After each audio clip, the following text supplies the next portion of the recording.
सबको फ़रिश्ता लौट जय मसीह की।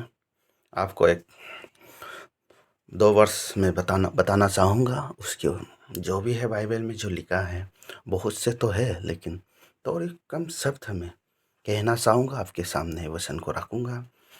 ये सचमुच हमारा इस दिन प्रतिदिन ये बोझ से दबे हम सब मनुष्य सचमुच माँ का पेट से ही आके जितनी भी है इस संसार में आके सुबह से लेके शाम, बचपन से लेके बुढ़ापा तक हम जो भी कार्य करते हैं, सचमुच ये हमें उस दुनिया तक नहीं ले जाएगा।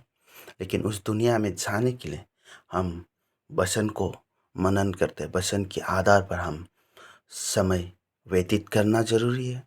जो जैसे यीशु मसीह ने इस संसार में आके दुनिया को प्रसन्न नहीं किया है, वो पिता को प्रसन्न किया है। इसी तरह हम भी इस दुनिया में जीते जी पिता, पुत्र और पवित्र आत्मा को हम प्रसन्न करना है और उसके आधार पर चलना है। आओ मैं आपको एक वचन बताना चाहूँगा, इसका डेफिनेशन क्या है। इफिशियन 6 का 11 में क्या कहता है। अगर आप इफिशियन 6 का 10 का 20 तक आप पढ़ेंगे तो आप अच्छी तरह से समझेगा। वो समय नहीं है लेकिन थोड़ी सी मैं बताऊंगा आपको। देखो इफिशियन 6 का 11 में परमेश्वर के सारे हथियार बांध लो कि तुम शैतान की व्यक्तियों के सामने खड़े रह सको। देखो आपको क्या कह, शैतान जो हमारे जीवन में दुख तकलीफ अभी ऐसे दुनिया की अंतिम दिन हमारे आ रहा है इस दुनिया, लेकिन उसमें भी क्या कहता है।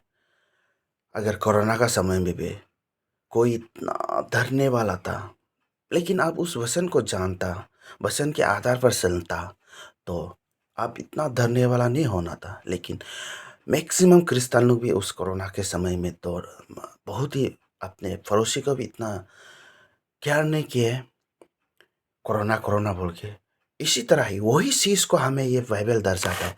अगर आप परमेश्वर के वचन को मनन करके उसके आधार पर आप चलेगा तो ऐसा समय आएगा जो शैतान के जो भी कार्य है तो आप उसको जानेगा। क्योंकि ये हमारा ये मलयुद्ध लहू और मांस से नहीं है, क्योंकि ये हमारा मलयुद्ध आत्मा से है। क्योंकि आपको जीते जी जैसे कोई अभी आपको मारेगा तो आप उसको मार सकते हैं, वो लहू मांस से नहीं है। लेकिन हमारा ये मलयुद्ध आत्मा से है। अगर आत्मा के कार्य को हम जानेगा, जो शैतान का जो कार्य को जानेगा तो आप आने वाले समय आगे बढ़ सकेगा।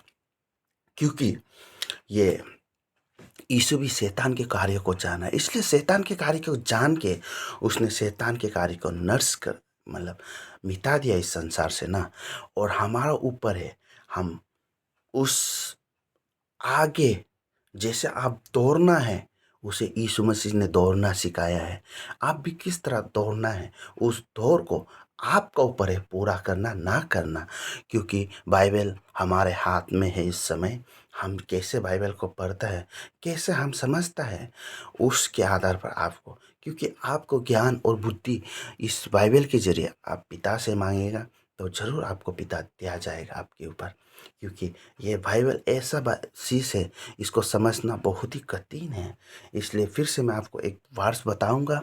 हिब्रू के हिब्रू के एले हिब्रू के 1 के 11, वे तो नष्ट हो जाएंगे। देखो ये जितनी शारीरिक काम मैंने जो पहले बताया, बचपन से बुढ़ापा तक ये दुनिया सुबह से शाम तक जो भी काम करता है, काश ये सब असली का पेट के लिए और हमारा आने वाला वंश के लिए है। देखो वे तो नष्ट हो जाएंगे, देखो वे तो सब नष्ट हो जाएंगे, परंतु तू बना रहेगा।